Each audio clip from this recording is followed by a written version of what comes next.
enabled a group of athletes to accomplish something that nobody in the world thought we could accomplish. When I say nobody in the world, trust me, nobody in the world thought we could win a medal, let alone the gold medal.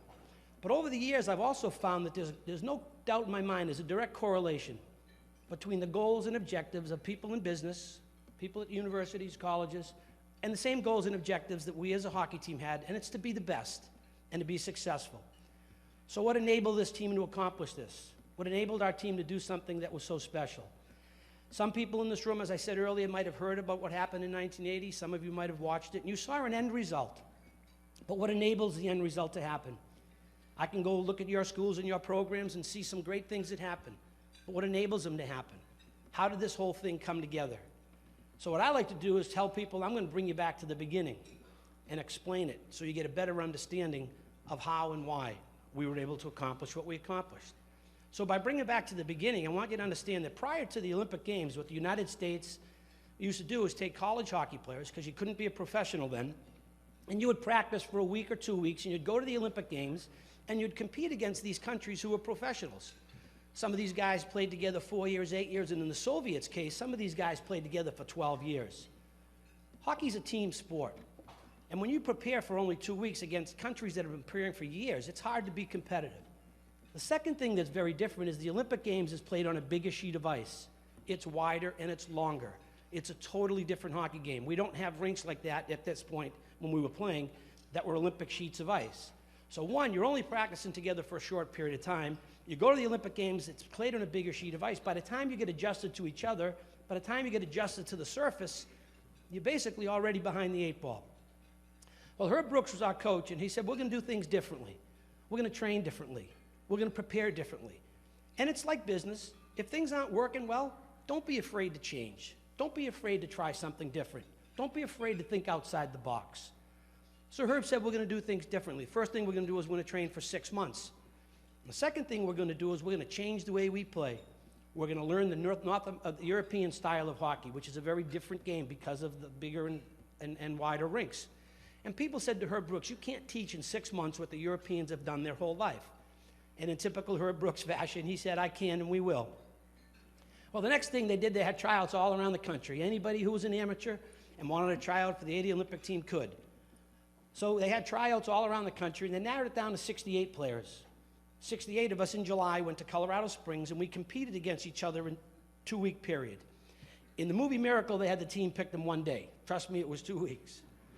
So 2 weeks, we sit and we compete against each other, and Herb Brooks is in the stands, and he's evaluating the players, and finally the tryouts are over.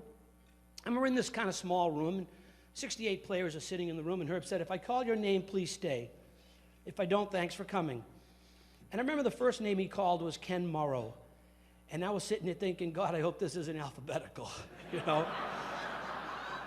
So more names are called, and eventually I'm called. 26 of us. 26 players made up the 80 Olympic team. And the reason I tell you that is because 6 players are going to get cut throughout the course of our training. You could only bring 20. Again, how important it is to be a team. How important it is to believe in yourself and each other and to work together. But you're kind of hoping that you're one of the 20 and not one of the, the 6 that gets cut. So you still support your players, you still support your teammates, because that's just the way it is, and that's the way the game of hockey is. So 26 players are sitting in the room. Herb said 2 things to us. First thing he said is, I'll be your coach, but I won't be your friend. And I'm thinking this is going to be a long season. And the second thing he said, though, is something that stayed with me to this day. He said, if you don't want to be here, then leave, because there are thousands of people who would like to be in your shoes. And guess what? It's the same with you. It's the same with the you people work with, people that you work for. If you don't want to be a part of it, if you don't want to buy into it, then leave. Because not only are you hurting your opportunity to succeed, but the people that you work with and the people that you work for. So what Herb was telling us was this: you check your ego at the door. We're all in this together. Everybody has a job. Everybody has a role. Understand what your job is, understand what your role is, and who knows, we might have an opportunity to be successful. We used to have a saying in the locker room. It was a little sign. It said, individually we can be good, but collectively we can become champions. And I've always told people Mark Johnson was our best hockey player. But how good would Mark be if the left wings and the right wing weren't doing their jobs? Other defensemen, other goalies, other coaches, other trainers. You have to buy into it. What you want to do is surround yourself with people whose goals and objectives are the same as yours. Herb Brooks used to call us a lunch pail, hard hat group of guys, because that's what we were. And believe me when I tell you this, for 6 months, we came to practice every day with the understanding to be the best that we could be. We came to practice, and we rolled up our sleeves, and we went to work. We didn't know what was going to happen 6 months down the road, but we realized how important our teammates were, and we realized how important you have to have a work ethic to be competitive and to be successful. So right from the beginning, we understood some important values. So the 26 players are selected. Now what we're going to do is we're going to go to Europe for a month. We're going to play overseas because there were no rinks in the United States that were Olympic-sized rinks other than Lake Placid. So Herb felt, let's go over to Europe. We'll understand how we're going to change the way we play. We'll play against a bunch of European teams, and we'll get adjusted, and then we'll come back to the States to embark on our schedule to get ready for the Olympic Games. Well, one of the problems we had over in Europe was all the good countries weren't going to play us. Sweden, Czechoslovakia, Finland, and definitely the Soviets weren't going to waste their time playing the United States. They played against the top professional teams in Europe as they were preparing. So we played some of the smaller countries. And we're going through Europe, and we're winning and beating pretty much everybody we're playing. And we're winding our tour down. We got 2 games left to play. Ironically, it's going to be against Norway in Oslo. Norway's a country that we're going to play during the Olympic Games. But yet Norway's not a country that is powerful in ice hockey. We should be able to beat the Norwegians fairly easy. So we step on the ice in Norway, 10,000 people in the stands. The game ends in a 4-4 tie. Herb wasn't very happy with the way we played. So when the game was over, we did these drills called Herbies. And if you saw the movie Miracle, you saw what a Herbie was. And a Herbie was a punishment. If you played football or basketball or tennis, gassers, suicides, or different names they called them.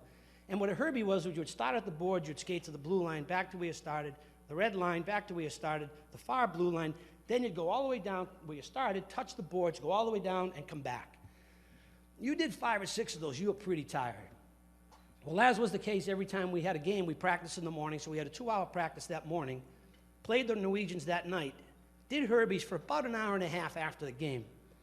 The guy who ran the rink gave the keys to Coach Brooks and said, look, we have to play tomorrow morning at 10 a.m. When you're done, just lock up. I can open the rink in the morning.